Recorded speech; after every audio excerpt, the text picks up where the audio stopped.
Last but not least let's look at the right hearted failure. इसमें भी हमारे पास shortness of breath है, Disney on exertion है, history of pulmonary disease है, valvular disease, left heart failure है। लेकिन इसमें जो डिफरेंट चीज़ें हैं ना वो जाननी ज़रूरी है कि एक तो साइनोसिस है, because right heart failure is a lot verse then left heart failure. तो जब पेशेंट साइनोसिस के साथ आना शुरू हो जाता है दैट मीन्स कि राइट हार्ट भी अफेक्टेड है। टिकिपनिया तो होता ही है। अच्छा, उसके अलावा एसाइटीज़ है। एसाइटीज़ क्यों है? क्योंकि बेसिकली जब लेफ़्ट पे इतनी बैक पुलिंग हुई है तो it starts to go back into the systemic circulation, and systemic circulation में पुलिंग हो के राइट पे फेल होना शुरू हो जाता है। तो यू कैन इमेजिन कि कितना बुरा हाल हो जाता है।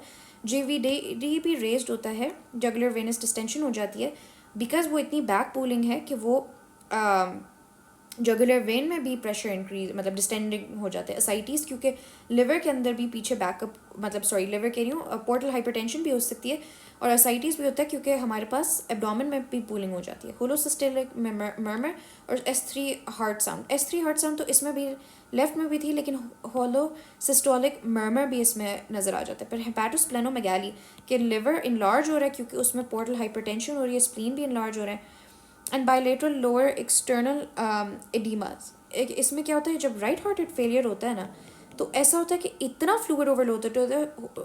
Oh my God, I am so sorry, I don't know why tongue twisters हो रहे हैं आज मेरे साथ, बट इतना ओवरलोड हो जाता है कि it pulls into the entire system and it's now present in the lower extremities. This is most commonly due to left heart failure, जहाँ पे हम कह देते हैं बाईवेंट्रिकुलर फेलियर, जिसमें दोनों साइंस एंड सिम्टम्स नज़र आते हैं, राइट एंड लेफ्ट के। इसमें BNP भी रेज्ड होता है, लेकिन CMP में अब AST और ALT भी रेज्ड होता है, BUN और क्रेटिनिन भी रेज्ड होता है। इसमें हमने कहा था ये नॉर्मल है, इसमें हमने कहा रेज्ड है। ECG में हमें right axis deviation, atrial enlargement और वेंट्रिकुलर हाइपरट्रोफी होगी, और अगर लेफ्ट भी अफेक्टेड है तो ऑब्वियसली फिर दोनों लेफ्ट एंड राइट होगा। लेकिन अगर हम सिर्फ राइट की बात करें तो ECG में राइट फाइंडिंग्स हमें मिलेंगी।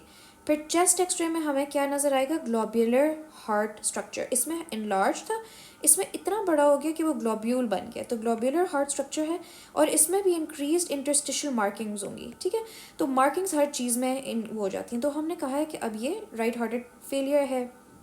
हम TTE करेंगे दोबारा से। यहाँ पे भी हमने TTE किया था इजेक्शन फ्रैक्शन के लिए। इसमें हम देखेंगे स्ट्रक्चरल इंटेग्रिटी कैसी है। इसमें अगर स्ट्रक्चरल एबनॉर्मेलिटी है तो हम कहेंगे राइट हार्टेड फेलियर है सेकेंडरी टू वाल्वुलर डिजीज़।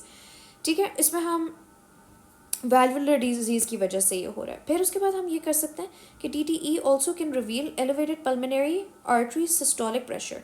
तो pulmonary artery systolic pressure if it's more than 25 mmHg, that's a lot, more than 25 mmHg, तो RHF, right hearted failure secondary to pulmonary artery hypertension. So it can be either due to increased pulmonary hypertension, due to a structural abnormality, and अगर pulmonary hypertension है increased है तो it's most likely क्योंकि हमारे पास क्या कहते हैं left side पे इंक्रीज्ड है। इसमें हम कह देंगे ऑक्सीजन सप्लीमेंटेशन, ठीक है, loop diuretic such as furosemide, and treat the underlying cause.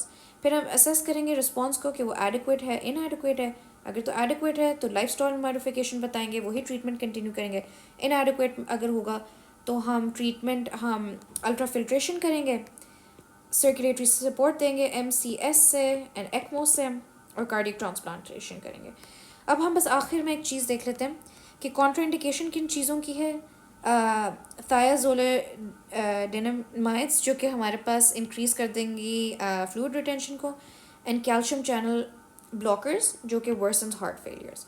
तो T and C, ठीक है।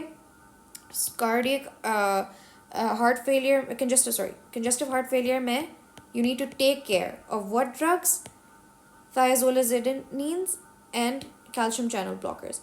क्विकली नायहा क्लासिफिकेशन देख लेते हैं जो कि बेसिकली शॉर्टनेस ऑफ ब्रेथ जब पेशेंट प्रेजेंट करता है तो हम देखेंगे कि कितना डिस्निया बेसिकली हो रहा है, कितना मसला हो रहा है। Class 1 is no limitation on physical activity, 2 is slight limitation on ordinary activity, 3 is mild marked limitation with minimal activity, and 4 is symptoms at rest. So 4 is worse कि रेस्ट पे भी हो रहा है, 3 इज़ के मिनिमल एक्टिविटी पे हो रहा है, 2 इज़ के ऑर्डिनरी एक्टिविटी पे हो रहा है, और 1 इज़ के ऑर्डिनरी का मतलब है थोड़ी सी एक्सरसाइज पे। ठीक है, इसमें तो बंदा मिनिमल एक्टिविटी पे और इसमें नो लिमिटेशन।